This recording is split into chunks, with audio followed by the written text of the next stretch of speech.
Give us an overview of your economic outlook report for the second half of the year. Okay.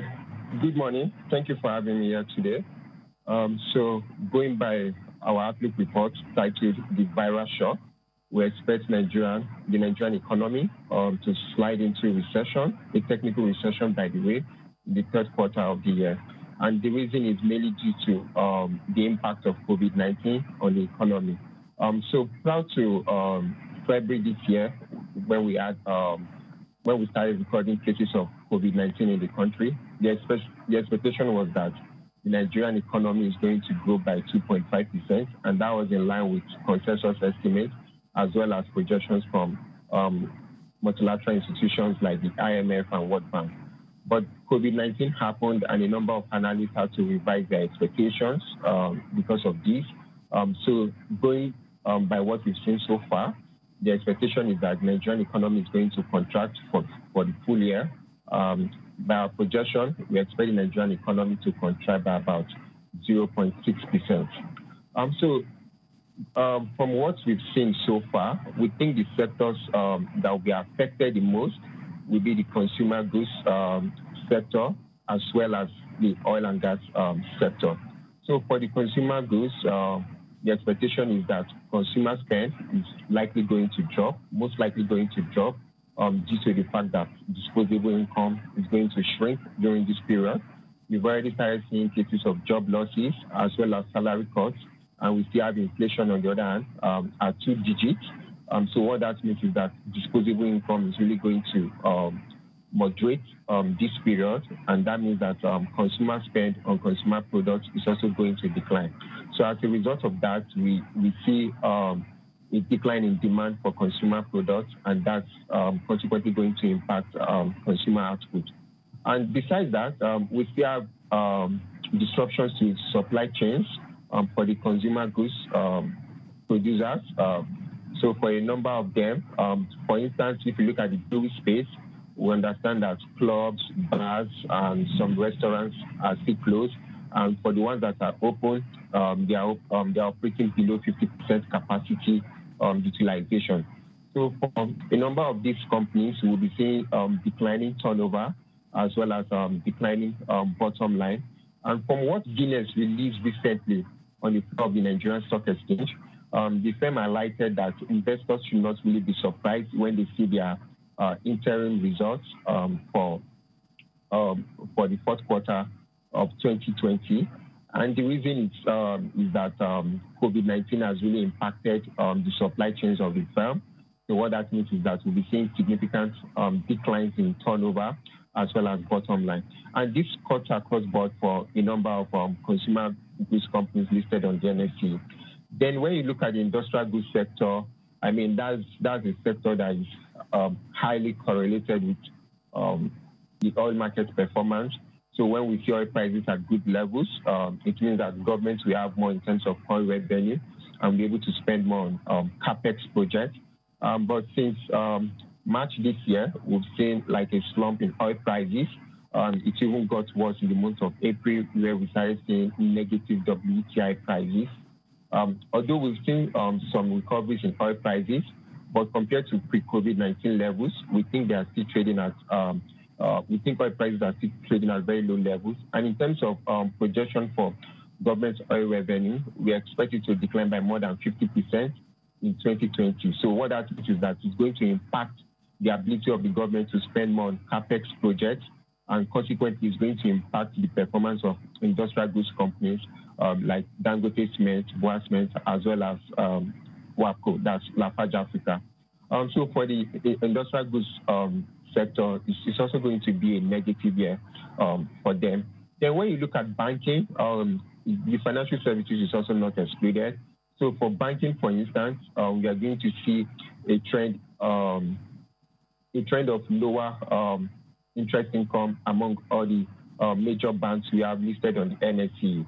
And this is because for the companies in the real sector, you are going to see them struggling because of lesser demand for their products. So a number of them might not be able to meet up with their debt obligations. So you might start seeing cases of loan defaults, So for these banks, you definitely see lower interest income. A number of these banks will also need to restructure their loans in order to preserve the asset quality in their books. So we might see them extending their moratoriums. We might see them coming up with moratoriums for loans that previously had no moratoriums, just to preserve their asset quality. So for the banks, we think what can really cushion their earnings during this period will be non-interest income. That's income from fees and commission. We understand at this very moment, a number of people will be trying to observe social distancing in order to prevent being infected with the virus. So given this, a number of people actually prefer to carry out cashless transactions. They want to make less interactions with cash. So what we are going to see is we'll see bank customers making use of mobile platforms as well as internet-based platforms to carry out transactions. So we'll be seeing banks recording sizable fees and commissions from these platforms that will help to cushion their earnings. However, we do not think this will be strong enough to subdue the impact of lower interest income we'll be seeing going forward. So for the banks, all in all, it's also going to be a negative year. So for the oil and gas sector, I mean, that's pretty clear to everyone. We are going to be seeing, we've already seen the slump in oil prices. At the moment, Brent is trading at $42 per barrel. That's the benchmark for Nigerian crude. And of course, we've seen like some recoveries in oil prices, mainly due to the fact that a number of economies all over the world have started reopening their economies. And so what that means is that we'll be seeing improvement in oil demand going forward. However, we do not think oil demand is going to recover to pre-COVID-19 levels. And the reason is that a number of services firms will start embracing work from home as the new normal. So what that means is we'll be seeing a significant amount of workforce all over the world being taken off the road. So that's less demand for petroleum products. And also for the aviation industry, we think that industry will take a long time to recover. I mean, we started seeing some economies reopening their airports and the likes, but we do not think recovery in that sector. If I may just come in here, strong. because we actually don't have so much time. But one of the themes that has characterized almost every economic outlook reports lately is the looming global economic recession, and that's often described as the worst since the World War, and for Nigeria, the harshest since the 1970s, of course, which many have explained as a technical recession. But how can the federal government actually cushion the effects of this expectation? So at the moment, the only option available for the government is really to spend its way out of recession.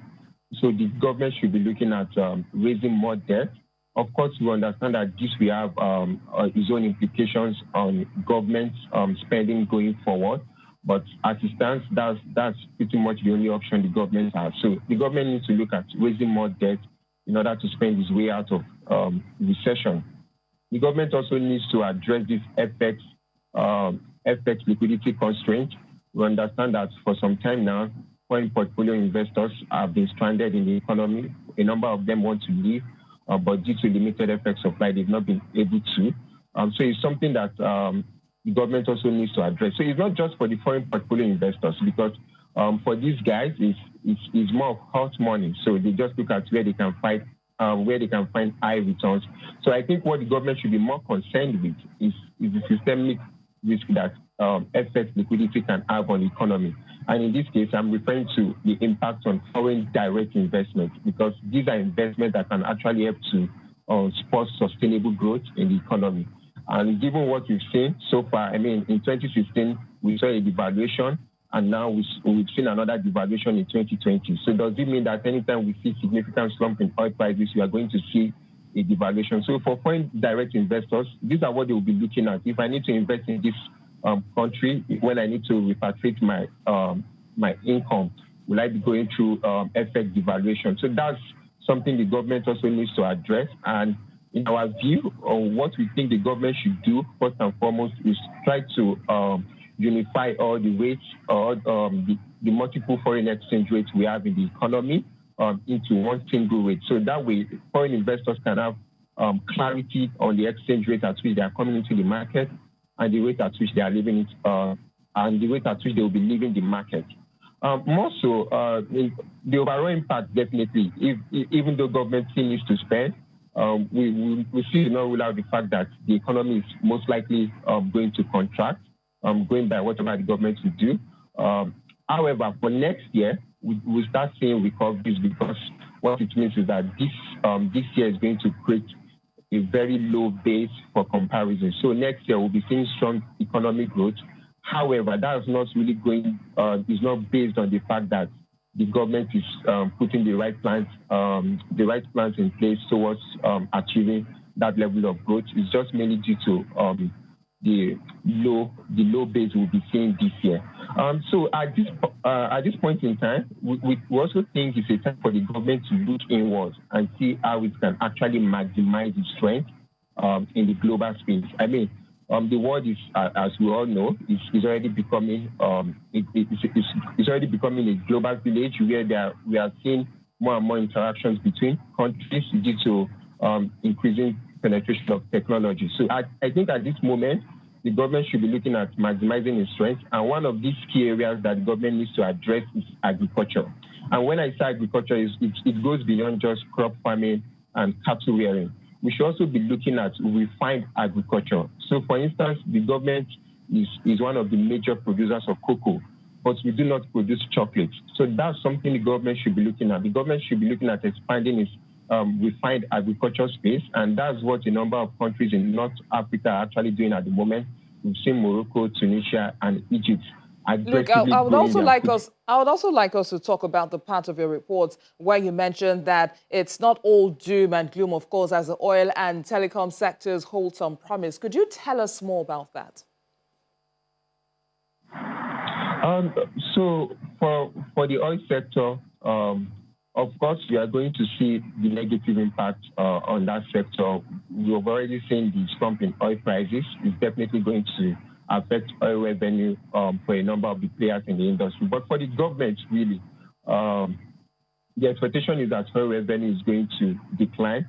But given the growth we saw in Q1, the oil sector grew by more than 4%. And that was mainly due to additional output we saw from the Egina field that came online last year. So we think that will actually help to cushion oil outputs going forward. In Q2, of course, we understand that the data is not yet out, but given what we've seen so far, it's most likely that oil output must have contracted in Q2. Then in Q3, as we see more economies reopening their economies, more countries reopening their economies, we think that will help to support oil demand. And going forward, we see like slight upticks in Nigeria's crude output.